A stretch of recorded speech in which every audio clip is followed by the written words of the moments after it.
चलो, होमवर्क में I think मैंने क्वेश्चन दिया था और एनसीईआरटी के क्वेश्चन भी थे क्या बचे हुए? Yes sir. Yes sir. पहले एनसीईआरटी वाले डाउट पूछ लो। सर एनसीईआरटी में डाउट नहीं है। सर मेरा डाउट है? सर आपने जो दिया था उसी में डाउट है। एनसीईआरटी में किसी को डाउट नहीं है? No sir. क्या बात है। चलो, मैंने एक क्वेश्चन दिया होगा ये क्लिफ वाला। Yes sir. सर सॉल्व नहीं होगा। Let's do that question then. कह रहा था angle of elevation of a cliff from a fixed point is theta. तो हम इसको क्लिफ मान लेते हैं और कोई एक फिक्स पॉइंट है, वहां से एंगल ऑफ एलिवेशन। सर मेरा भी डायग्राम ऐसे ही बना है, लेकिन इसके आगे कुछ समझ में नहीं आया मुझे। अभी डायग्राम बनाया क्या मैंने भाई? ऐसा डायग्राम कंप्लीट हो गया था लेकिन फिर आगे नहीं कर पाया। Yes sir. ये एंगल थीटा है, एंगल ऑफ एलिवेशन ऑफ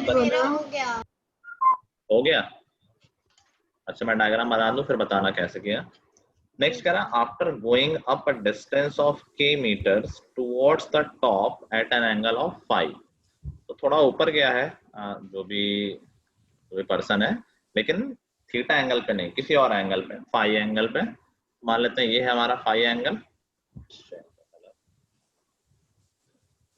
इतना कोई फाई एंगल पे गया है और के डिस्टेंस चला है, तो ये एंगल फाई है, ये डिस्टेंस ब्लू वाली के है।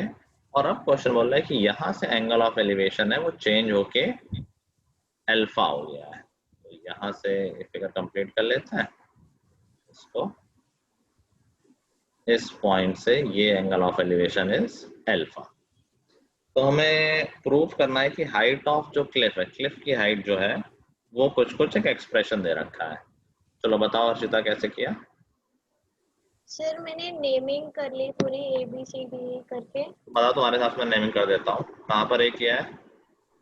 सर A टॉप पे किया है, हाँ। B नीचे, C इसके ऊपर, B के ऊपर C। अच्छा, ओके। और D पॉइंट पे जहाँ पे अल्फा बना है, और F कॉर्नर में, लेफ्ट कॉर्नर, और E D के नीचे।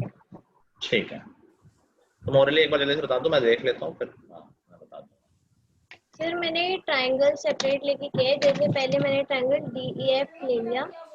DEF, ठीक है सर, तो उसमें DE/DF हो गया sin फाई हमारा।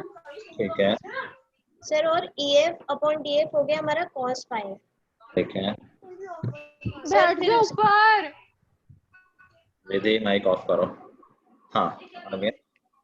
सर, तो DE फिर हो गया K sin फाई, ठीक है और EF हो गया K cos फाई। ठीक है और क्योंकि DF हो गया K किलोमीटर। ठीक है। सर फिर AB को हमने X ले लिया, हाँ तो AC is equals to AC minus BC हाँ is equals to AB minus DE। तो फिर वो हो गया X minus K sin phi. Okay. Sir, तो उसके बाद ट्राइंगल ACD लिया मैंने।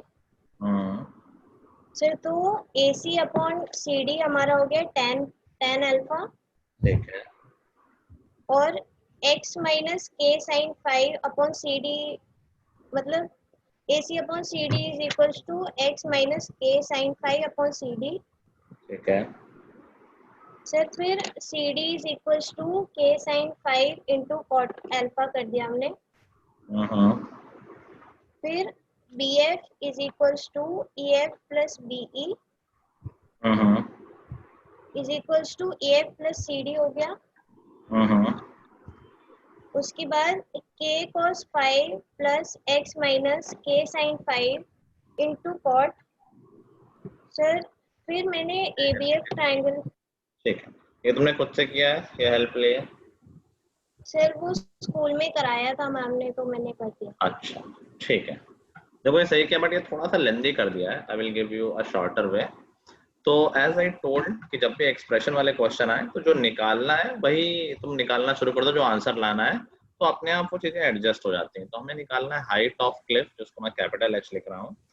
This is equal to k cos phi minus sin phi cot alpha divided by cot theta minus cot alpha। ठीक है, तो जो हमें लाना है वही हम निकालना शुरू करते हैं। देखें क्या काम आ सकता है। दूसरी चीज, k गिवन है क्वेश्चन में, तो हम k और phi की हेल्प से de और fe निकाल सकते हैं। ये शुरुआत में अर्जिता बोल रही थी, अगर याद हो, कि sin phi क्या हो जाएगा, de upon k। Yes sir. ठीक है, तो Yes, sir. de की लेंथ आ जाएगी k sin phi, और de और bc इक्वल ही हैं।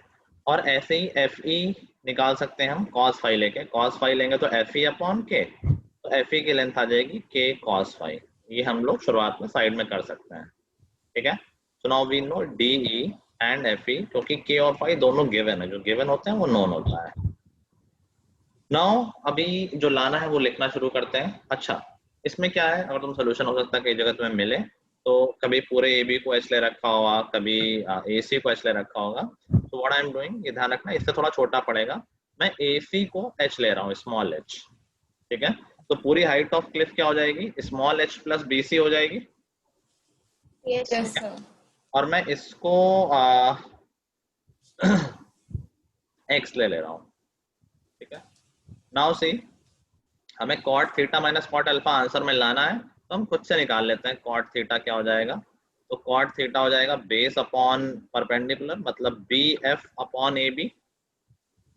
क्या हम BF को x प्लस, ये भी x हो गया ना, और ये k cos phi हो गया, क्या हम x plus k cos phi लिख सकते हैं? Sir. ठीक है, ये बेस हो गया। अपॉन परपेंडिकुलर, क्या हम परपेंडिकुलर को सर एक बार ये वाला स्टेप रिपीट कर दो। प्लस k sin phi लिख सकते हैं। cot phi में बेस BF हो गया, BF को हम Yes, ऐसे लिख sir. सकते हैं, ये k cos phi है प्लस Yes, x। sir. ठीक है, ऐसे ही परपेंडिकुलर को हम k sin phi, ये तो k sin phi था, d प्लस h, वही लिख दिया मैंने। Yes, sir. Yes. ठीक है, अब cot अल्फा भी आंसर बनाना, तो cot अल्फा निकाल लो। क्या cot alpha x upon h हो जाएगा? Yes, sir. ठीक है, नाउ आंसर में लाना है cot theta minus cot alpha, तो हम खुद से निकाल लेते हैं cot theta minus cot alpha. तो ये क्या हो जाएगा, x plus k cos phi upon h plus k sin phi minus x upon h। LCM लेते हैं, सॉल्व करते हैं। एलसीएम लेके सॉल्व करेंगे तो आ जाएगा x h plus h k cos phi minus x h minus x k sine phi divided by, LCM में क्या है, h plus k sine phi into small h। अच्छा ये देखो, h plus k sine phi को क्या हम capital H लिख सकते हैं? यही तो हाइट ऑफ क्लिफ है। Yes, sir. ठीक है, यही में निकालना है, तो इसको ऐसे लिख देते हैं, इसको अब छेड़ने की जरूरत नहीं है। अच्छा, एक्स एच और माइनस एक्स एच तो कैंसिल हो गया, और ऊपर देखो k कॉमन है दोनों बचे हुए टर्म में, H k cos phi minus x k sine phi, तो मैं k कॉमन ले लेता हूँ, तो बचा क्या, h cos phi minus x sin phi upon capital H और स्मॉल h। ये वैल्यू किसकी है, cot theta minus cot alpha की। अभी देखो हमें कैपिटल H निकालना है, तो क्या हम कैपिटल H को लेफ्ट हैंड साइड में लिख दें? Yes, sir. ठीक है, और cot theta minus cot alpha तो वैसे भी डिनोमिनेटर में चाहिए था, तो इसको नीचे ले जाते हैं। आंसर में भी तो नीचे ही चाहिए था। तो देखो यहाँ से कैपिटल H की वैल्यू क्या आ गई, कैपिटल H को मैं ऊपर ले आया, बाकी सब वैसे लिखा रहने दिया, k h cos phi minus x sin phi divided by cot theta minus cot alpha into small h।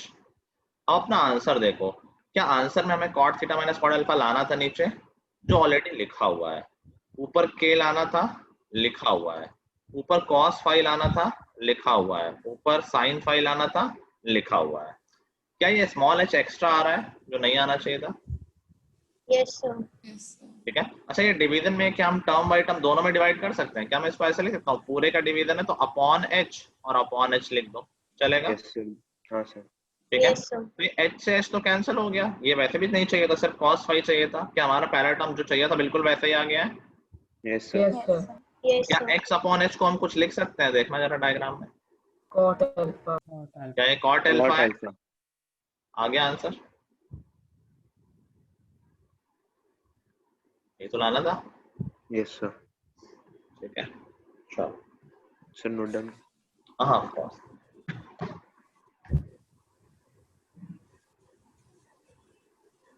Exam तो कम ही लोगों के चलना है, नेक्स्ट वीक स्टार्ट हो रहे हैं क्या? मेरे अक्टूबर से है। अच्छा, मैं भी इस बार 28 से है। कब से? 28। 28। तुम्हारे अभी मार्क्स वो किसके आए हैं फिर? तो वो तो मतलब ऐसे ही था, सब एक एक दो चैप्टर थे उसमें, ज्यादा तो था नहीं। अच्छा अच्छा, ठीक है, still good work done. Vineet, तुम्हारा स्कोर क्या रहा उसमें जिसमें ऋषभ के मार्क्स बोला है?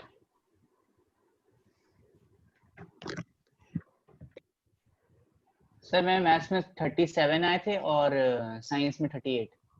ठीक है, गुड। सर मैथ्स में ना एक क्वेश्चन था, हाँ, वो मेरे से सॉल्व नहीं हुआ लास्ट में आके, क्योंकि टाइम अप हो गया था। कोई बात नहीं।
Yes, sir. चलो, somebody tell me the last question we did।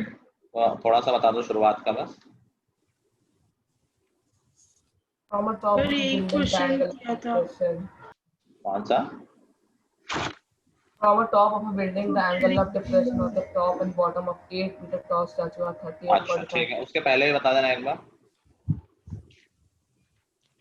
Sir if So angle इसमें of 2h elevation of sec cloud theta point upon तो tan v। क्लाउड और रिफ्लेक्शन वाला था। अच्छा अच्छा, ओके, चलो लिखो। अभी ऑलमोस्ट सब कुछ अब हो गया है, 3-4 क्वेश्चन और कर लेते हैं और ये चैप्टर आज क्लोज हो जाएगा हमारा। लिखो, if a person on walking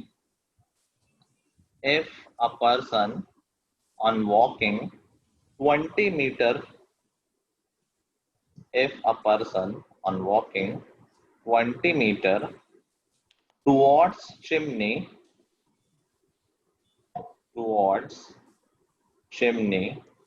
in a horizontal line,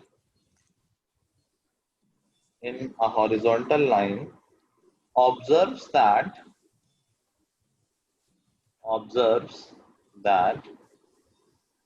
the angle of elevation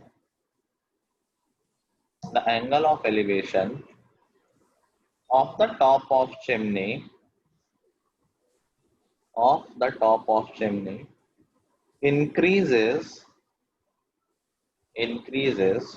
from 30 degree to 45 degree, increases from 30 degree to 45 degree, then find the height of chimney.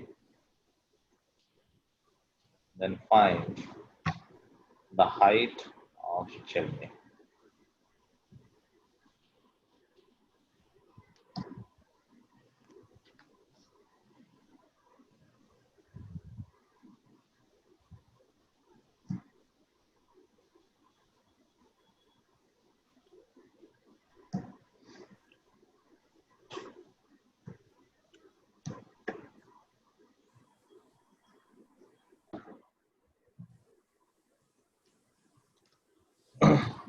Sir मेरा आ रहा है 10 bracket root 3 plus 1।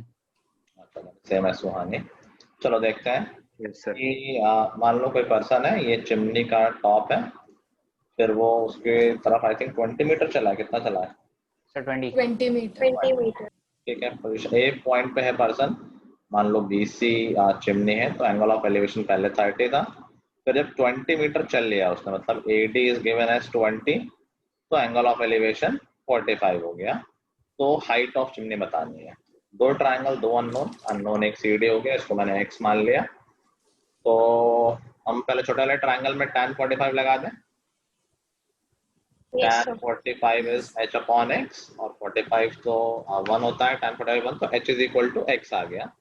तो basically एक variable गायब हो गया, यहाँ पर हम h लिख सकते हैं और फिर बड़े ट्रायंगल में लगा दो। तो tan 30 is equal to h upon 20 plus h, x था उसको मैंने h लिख दिया, क्रॉस मल्टीप्लाई किया तो 20 plus h is equal to √3h।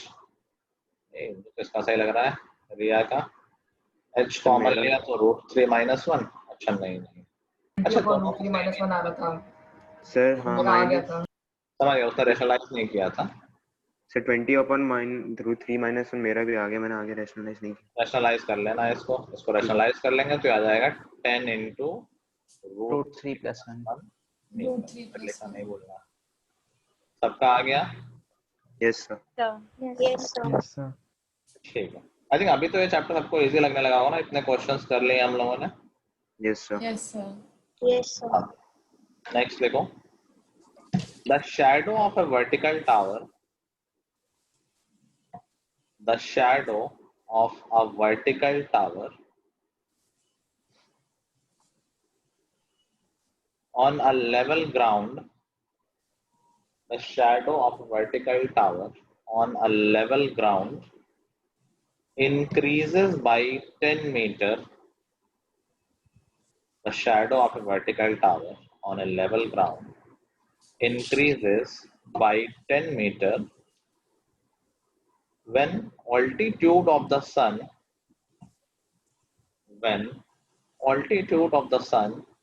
changes from 45 to 30 degree. The shadow of a vertical tower on a level ground increases by 10 meter when altitude of the sun changes from 45 degree to 30 degree.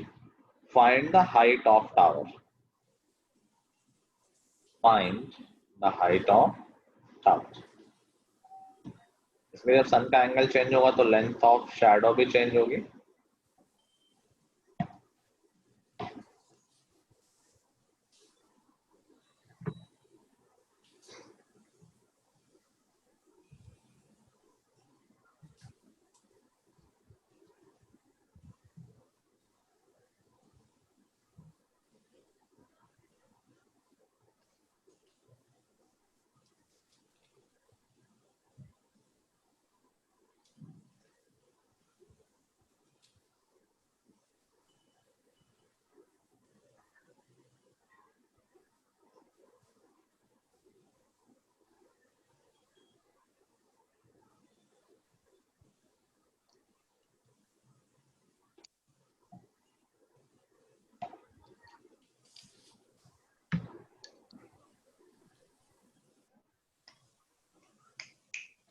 तो ये पिछले जैसा diagram ही बनेगा भाई।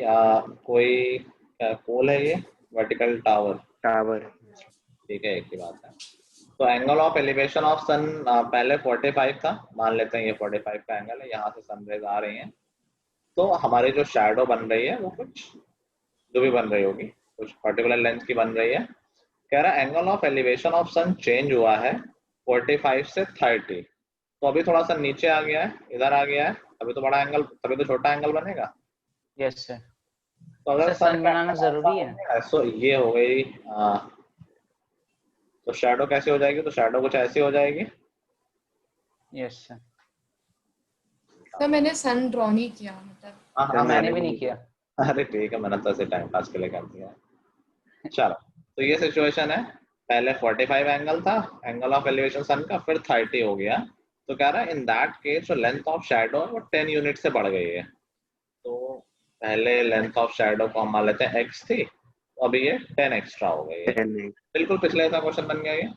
दो triangle है, दोनों में Yes, लगा sir. तो tan 45 से h और x इक्वल आ जाएंगे। मैं डायरेक्टली लिख दे रहा हूँ, h is equal to x, then tan 30 is equal to h upon h plus 10। तो ये हो गया √3h is equal to h plus 10, और h की वैल्यू आ गई 10 अपॉन √3 माइनस 1। इसको हम रैशनलाइज करेंगे तो 5 इंटू √3 प्लस, ठीक है।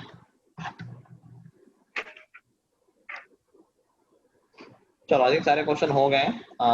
We can consider this chapter as complete. Now time बच रहा है, स्टार्ट शुरू कर दें क्या आज? कर तो बेसिक स्टार्ट कर यस दो। ठीक है, तो स्टार्ट शुरू कर लेते हैं आज। ये आई गेस हमने ये नोट ही कर लिया होगा। Yes sir. Yes sir. Just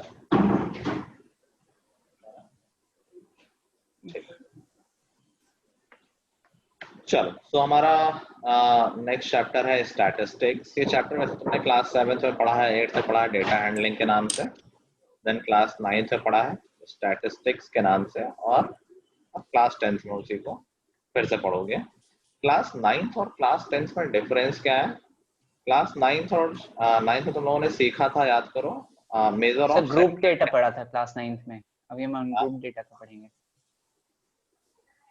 हाँ, तो हमने क्लास 9 में मेजर ऑफ सेंट्रल टेंडेंसीज पढ़ी थी, मतलब मीन, मीडियन और मोड निकालना।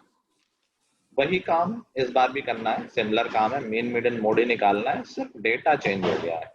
क्लास 9 में हमारा अनग्रुप डेटा था। अनग्रुप डेटा मतलब कि ऐसे लिखा हुआ 10 है, 15 है, 18 है, 23 है, इन सब की फ्रीक्वेंसीज दे रखी हैं, फिर हमें मीन, मीडियन, मोड निकालना होता था। इस बार सिर्फ जो हमारे निकालना है central tendencies, they are only for grouped data. Group data सबको याद है? ग्रुप डेटा क्या होता है, याद है? पढ़ा तो है।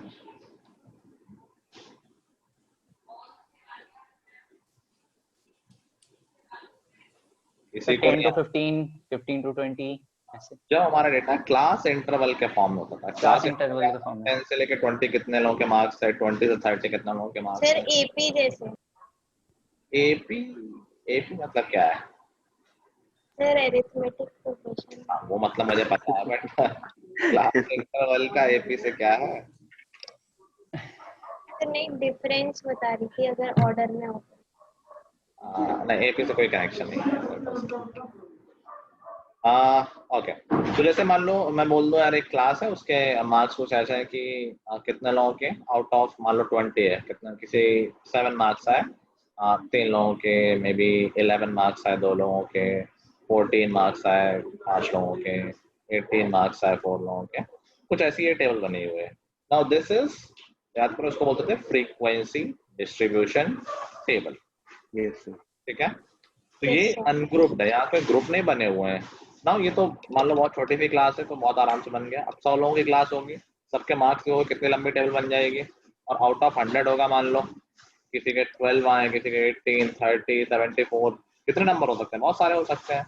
तो उसको थोड़ा सा कंट्रोल में करने के लिए, थोड़ा सा बेटर रिप्रेजेंटेशन के लिए, if you make group like that, ये 0 से 10 कितने लोगों के आए, तो हमने कहा यार क्लास में मान लो बड़ी क्लास है 15 लोगों के आए, 10 से 20 कितने लोगों के आए, यार 18 लोगों के आए, 20 से 30 कितने लोगों के आए, तो सपोज 12 लोगों के आए, 30 से 40 कितने लोगों के आए, तो 8 लोगों के आए, 40 से 50 कितने लोगों के आए, 7 लोगों के आए। Now this is group data, यहाँ पर क्लास बनी हुई है। ग्रुप बने हुए हैं कि 0 से 10 एक ही ग्रुप में बता दिया हमने। जैसे अभी ग्रेडिंग हो जाती है, वो भी तो ग्रुपिंग ही होगी एक तरह से। 95 का भी सेम, 98 का भी सेम। Yes sir. तो ऐसे 0 से 10 वाले सारे एक ही क्लास इंटरवल में दिखा देंगे। चलो कितने लोग हैं एग्जैक्टली कितने हैं, तो चलो डेटा थोड़ा सा हाइड हो गया हमारा, लेकिन दिस इज बेटर रिप्रेजेंटेशन। ठीक है। नाउ क्लास इंटरवल में आई होप सबको याद होगा, इसको बोलते हैं क्लास इंटरवल। जैसे 10 से 20 है, इसके सबको टर्म्स याद होने चाहिए। इसको क्या बोलते हैं? जो छोटा नंबर होता है lower limit. Lower class limit. Lower class limit. जो बड़ा नंबर होता है वो अपर क्लास लिमिट। अपर क्लास लिमिट। अपर क्लास लिमिट। दोनों के बीच का gap class size. Class size. जैसे इस क्लास का साइज हमेशा 10 नहीं होता, तुम किसी भी क्लास साइज कुछ भी ले सकते हो एज पर द डेटा। तो क्लास साइज क्या है? Upper class limit minus lower class limit. ठीक है। And then we have, I think यही बातें हैं sir class interval. Class interval तो इसी को बोलते हैं पूरे को। ठीक है। ये टर्म सबको क्लियर है? Yes sir. ठीक है। नाउ सबसे आसान होता है मोड निकालना, तो आज हम सिर्फ मोड निकालना सीखेंगे। How to find mode of data. तो मोड वैसे याद है सबको क्या होता है? मोड हाईएस्ट जो frequency of background Yes, voice आ रही है। मैक्सिमम टाइम्स आता है। highest frequency. अभी नहीं आ रही है। Highest frequency. तो जो मोड होता है that is the observation that is occurring maximum number of time, the data with maximum frequency. याद आया सबको? Yes sir. That was very easy to find कि भाई टेबल बनाओ जिसकी फ्रीक्वेंसी सबसे ज्यादा, दैट इज द मोड। तो यहाँ भी अभी वो उतना ही आसान है, बस फर्क क्या है कि अभी डायरेक्ट डेटा नहीं है। अभी हमें क्या मिलेगी? एक पूरी Group क्लास मिलेगी, एक क्लास इंटरवल मिलेगा with maximum frequency. Now to find a particular value कि एग्जैक्टली मोड क्या है, वी हैव अ फार्मूला। क्योंकि हम ये नहीं बोलेंगे कि यार हमारा मोड 10 से 20 के बीच में है, that is not perfect answer. हमें एक वैल्यू चाहिए होती है, तो फिर एक फार्मूला है उसके लिए, उस फार्मूला का यूज करके we will find the exact value. तो लेट्स सी एग्जांपल कि मान लो एक फ्रीक्वेंसी डिस्ट्रीब्यूशन टेबल दे रखी है ग्रुप डेटा की, 0 से 10, 10 से 20, 20 से 30, 30 से, ये तो कंटिन्यूअस है ना? हाँ कंटिन्यूअस ही होगा हमेशा। और इसकी फ्रीक्वेंसीज दे रखी है मान लो 7, 8, 15, 20 एंड देन 25, कुछ ऐसा मान लो। 25 नहीं करेंगे, let's say 16। ठीक है। तो सबसे पहले तुम्हें देखना है कि क्लास विद हाईएस्ट फ्रीक्वेंसी, तो ऑब्वियसली बहुत इजी है ऑब्जर्व करना। दिख रहा है सबको? 20, 30 to 40। हाँ, जिसकी फ्रीक्वेंसी 20 है, तो this class is known as modal class. वो क्लास जिसमें मोड होगा हमारा। ठीक है। Once we find the model class, we will use this formula to find mode. Mode का फॉर्मूला क्या होगा? L plus F1 minus F0 upon 2F1 minus F0 minus F2 into H। अब ये क्या है? सबको L का मतलब समझ में आता है, that is lower class limit। F1 का मतलब क्या है? F1 is considered as frequency of model class। model class की frequency को F1 बोलेंगे। F0 का मतलब frequency of preceding class, पिछली क्लास की frequency। एंड F2 का मतलब frequency of succeeding class, अगली क्लास की frequency। समझ गए? नंबर इसीलिए ऐसे दिए गए F1, F0, F2। ठीक है। And H is the class size। इस केस में मोड क्या हो जाएगा हमारा? तो L हो गया हमारा 30, lower class limit, plus F1 minus F0, 20 minus 15, लिख के देता हूँ मैं पूरा, my upon 2F1, 40 minus F0 minus F2 into 10। और बस कैलकुलेट कर देना है। कभी इसमें एलसीएम नहीं लेना है, अननेसेसरी कोई जरूरत नहीं है, हमें अल्टीमेटली डिवाइड करना ही पड़ता है। सिर्फ सेकंड टर्म को डेसिमल में निकाल लो और 30 में ऐड कर दो। कुछ लोग ध्यान नहीं देते और फालतू एलसीएम लेके बहुत लंबी कैलकुलेशन करते हैं। तो क्या 5/9 इंटू 10, तो 50/9 हो गया।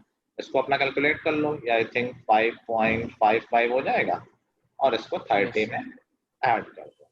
तो अवर मोड 35.55। 35.5। Note it down. फिर हमेशा कंटिन्यूअस के लिए ही होगा। हमेशा कंटिन्यूअस डेटा ही आएगा। फिर हमारे स्कूल के एग्जाम में तो पर नॉन दूसरा आया था। नहीं, वो सिलेबस में नहीं, पॉसिबल भी नहीं है, दिखाना मुझे। सर मैंने आपको जो क्वेश्चन भेजा था ना, तो उसमें आपने कहा था कि वो आता नहीं है, तो जो तुमने करा है वो ठीक करा था। वो तो वही थी हमारी बात, पर दोबारा क्यों कह रहे हो? क्या कह रहे हो? तो हमारी बात हो गई तो दोबारा क्यों कह रही हो? मैंने बता तो दिया था। नहीं तो वो मतलब नहीं आता है ना वैसे एग्जाम में। मुझे याद नहीं क्या था, बट मैंने जो बताया था तब तो वो सही बताया होगा। अगर मैंने कहा था नहीं आता है तो नहीं आता है। ठीक है। हो गया। हो गया। हो गया, चलो। सो अब तुम लोग करो question. I am giving you a frequency distribution table.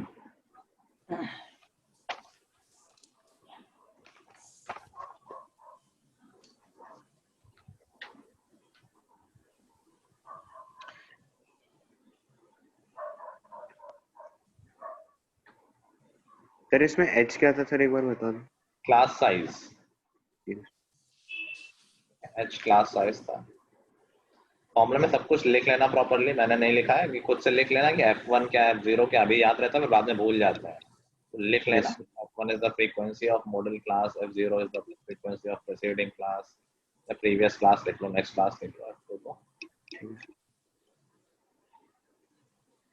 फिर f2 क्या था? फ्रीक्वेंसी ऑफ सक्सीडिंग क्लास या नेक्स्ट क्लास। अगर सर ये 0 to 10 के बीच में होता आपका मॉडल, तो फिर सर f0 क्या लेते हैं? ऐसा आएगा नहीं question. Okay sir. Sir frequency in that case वैसे 0 हो गई, लेकिन कभी पूछेगा नहीं। Okay sir. फिर स्क्रीन चेंज हो गई है। सॉरी।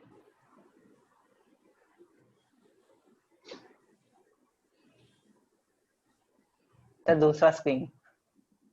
अरे वो तो भी दे रहा हूँ मैं, ये सबने नोट कर लिया? हाँ sir. Yes sir. Yes sir. तो यहाँ देखो फ्रीक्वेंसी मैं कुछ दे रहा हूँ, सपोज 4 है, 8 है, 20, and then let's say 12, 6, ठीक है। फाइंड द मोड,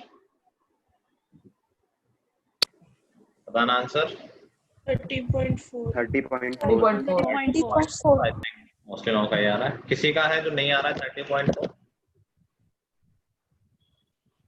कोई है जिसका नहीं आ रहा है? पक्का आ रहा है?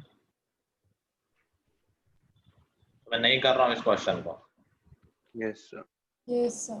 फाइन, चलो नेक्स्ट। एक तो दूसरे तरह का क्वेश्चन क्या बन सकता है, और ये सब में ही वैलिड है, मीन मीडियन मोड तीनों में, कि कई बार क्या होगा टेबल में एक वैल्यू मिसिंग कर देगा और मोड की वैल्यू दे देगा। समझ गया मैम? अभी सब टेबल पूरी के मैंने तो मोड पूछ रहा है, अब अगर मोड दे देगा और कहेगा कि मिसिंग फ्रीक्वेंसी बताओ, तो फिर सिमिलर बात है, फॉर्मूले में सब कुछ पता ही होगा, सिर्फ एक फ्रीक्वेंसी नहीं पता होगी। समझ गया मैम? Yes sir. तो let's see that kind of question. मान लो हमारे पास डेटा है कुछ ऐसा, 10 to 15, 15 to 20, 20 to 25, 25 to 30, 30 to 35, ठीक है। फ्रीक्वेंसी यहाँ पर 6, 8, x, 12 and then 10. Yeah. It is given that mode is equal to let's say 22.4. Find the missing frequency. The mode is 22.4. Find the missing frequency.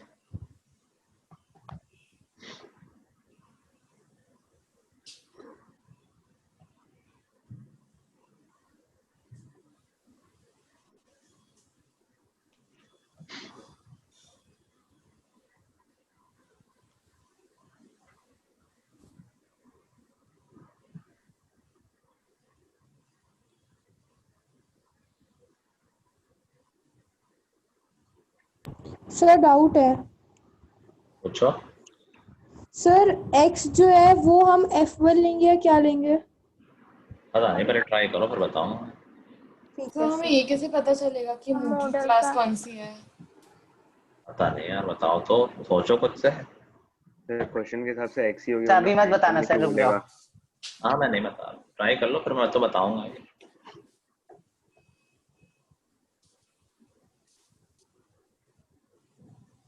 क्या समझ में आ गया?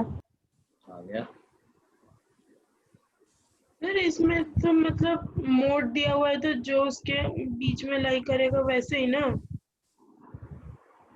पता नहीं यार क्या बोल रहे हो तुम लोग, मैं बताऊंगा अभी, तुम लोग ट्राई तो करो। सर जितना आप मुझे अभी कुछ नहीं पता है, एक बार डिस्कशन अभी होगा 2 मिनट बाद, कोई आंसर निकाल ले। अरे यार एक हो एक गलती हो गई यार, मैंने तो ये देखा ही नहीं कि इंटीजर आंसर आ रहा है कि नहीं। देखो आंसर सर हमेशा इंटीजर आना चाहिए, क्योंकि फ्रीक्वेंसी है, लेकिन मैंने रैंडमली लिख दिया है तो हो सकता है तो आंसर इसका इंटीजर, माइनस में आ रहा है। क्योंकि मैंने रैंडमली लिखा है तो हो सकता है रैंडम आंसर आ जाए।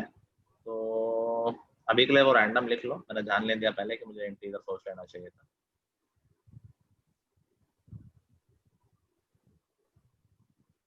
माइनस में तो नहीं आना चाहिए, भी नहीं था सर लेकिन आ रहा है। आ रहा है। हाँ सही कह रहे हो, 2 गलतियां हो गई हैं उससे।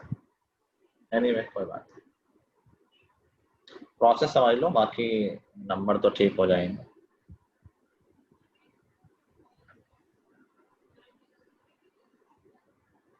सर -40 है क्या आंसर? पता नहीं, मैंने तो ऐसे ही लिख दिया है।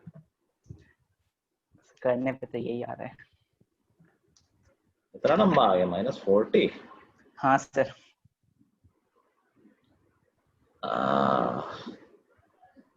माइनस में तो आई थिंक आना चाहिए, 40 तो बहुत ही दूर हो गया।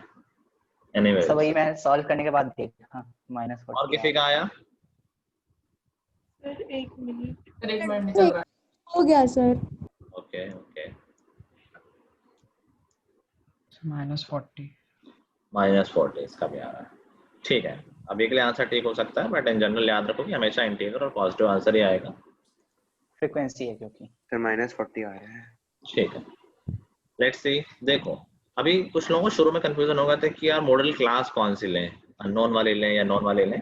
तो मोड हमेशा मॉडल क्लास से तो निकल के आएगा, और Yes, कभी sir. कभार हमारी कैलकुलेशन में गलती हो जाती है। मान लो हमारी मॉडल क्लास पिछले क्वेश्चन में मान लो 20 से 30 थी और हमारा आंसर आ जाए 45, तो समझ जाना कि ये गलत है, क्योंकि हमारी मॉडल क्लास 20 से 30 है, तो और answer should be between 20 and 30 only ना, उसी क्लास से तो आंसर आएगा। तो Yes, कभी कभार वो गलती होती है तो कॉमन सेंस से ऑब्जर्व कर लेना।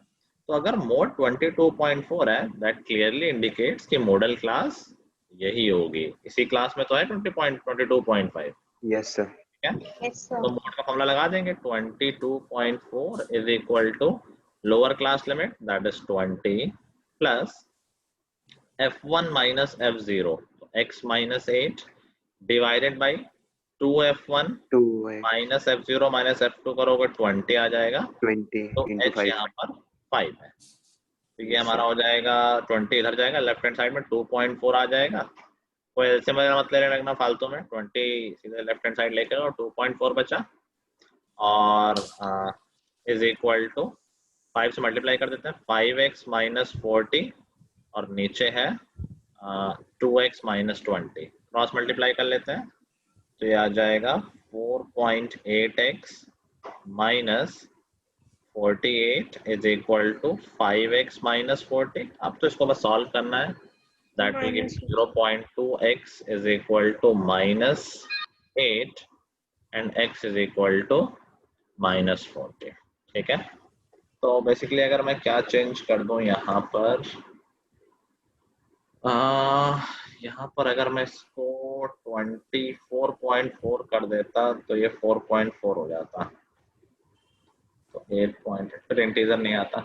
एनीवे सब लोग समझ गए होंगे ना प्रोसेस क्या है, ठीक है। आंसर Yes, इसमें आंसर ये नेगेटिव में क्यों आ रहा है, इसका रीजन भी मैं चलो बता देता हूँ कि देखो मॉडल क्लास है तो 20 से 25 में तो आंसर आना है। अब मोड डिपेंड होता है ज्यादा फ्रीक्वेंसी पे, तो अगर ऊपर वाली क्लास की फ्रीक्वेंसी सेकंड नंबर पे है, ये तो हाईएस्ट होगी, तो ऊपर वाले की तरफ होगा जो हमारा मोड आएगा, समझ रहे हो। जैसे 20 और 25 के बीच में 22.5 हो गया बिल्कुल बीचों बीच, Yes, sir. ठीक है। अब ये अपर हाफ में आएगा या लोअर हाफ में, अगली फ्रीक्वेंसी पे, जिसकी फ्रीक्वेंसी ज्यादा उस तरफ मोड ज्यादा होगा, जैसे नीचे वाले की फ्रीक्वेंसी ज्यादा है तो हमारा मोड हाफ से ज्यादा आना चाहिए, 22.5 से ज्यादा आना चाहिए था। Yes sir. यस समझ सर। गए? लेकिन मैंने मोड लिख दिया 22.4, इसलिए ये कैलकुलेशन उल्टी हो गई, इसलिए आंसर नेगेटिव में आ गया। Okay sir. ठीक है, ओके सर। तो अगर मैं नीचे वाले की फ्रीक्वेंसी थोड़ा कम लिखता तो आंसर नेगेटिव में नहीं अगर आता, 22.8 होता तो प्लस में आता। तो आंसर प्लस में आ जाता। Yes sir. Okay sir. चलो अब देखो इसमें कुछ नया बताने को नहीं है, तो I think we can call it a class today. Let's take the homework. मतलब मोड में और कुछ नहीं, बस यही दो चीजें आएंगी, या तो अननोन फ्रीक्वेंसी की ज्यादातर डायरेक्टली आता है, और यूजुअली चैप्टर से जो क्वेश्चन आता है वो ऑप्शनल में आता है, मतलब 2 क्वेश्चन आते हैं। तो जैसे मीन मीडियन मोड में 2 आ जाएंगे, हो सकता है मीन और मोड पूछ दे और में, या फिर मीन और मीडियन पूछ दे। सबसे आसान मोड निकालना है, तो अगर मोड का ऑप्शंस मिले तो हमेशा मोड निकाला करो। ठीक है, यस सर। Yes sir. चलो तो होमवर्क में हम आई थिंक पहले एक्सरसाइज मोड पर ही बेस्ड है। Let me check 14.1 find the mean.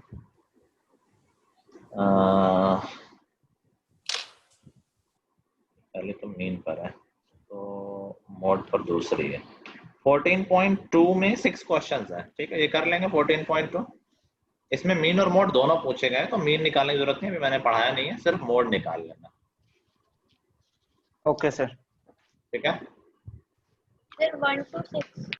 हाँ 6 ही क्वेश्चन है, सारे कर लेना। ठीक है सर। 14 थोड़े थोड़े जगह छोड़ देंगे सर, फिर से जब मीन हमें समझ में आ जाएगा हम फिर सम कर देंगे वहीं पे। ये भी कर सकते हो, या फिर मीन बाद में कर लेना, कोई बहुत बड़ी बात नहीं। Okay sir. वैसे मीन की खुद की एक्सरसाइज अलग है ही है, तो वो एक्स्ट्रा क्वेश्चन ही होगा ये, तो वैसे ही बहुत मैंडेटरी नहीं होगा। ठीक है, yes sir. Yes, sir. Yes sir. ठीक है। तो अभी वैसे हमारा सिलेबस में कुछ खास रह नहीं गया, आई थिंक। अब क्या रह गया है? सरफेस एरिया रह गया है, कंस्ट्रक्शन रह गया। कंस्ट्रक्शन के लिए यार ऐसे डाल देना चाहिए, सरफेस एरिया, कंस्ट्रक्शन और एरियाज। ठीक है, 3 चैप्टर रह गए, कुछ खास नहीं है। ठीक है, so that will be all for today guys. Till the next time, goodbye everyone. Thank you, sir. Thank you Thank you, sir. Thank you sir. Thank you sir. Bye bye. Thank you thank sir. You sir.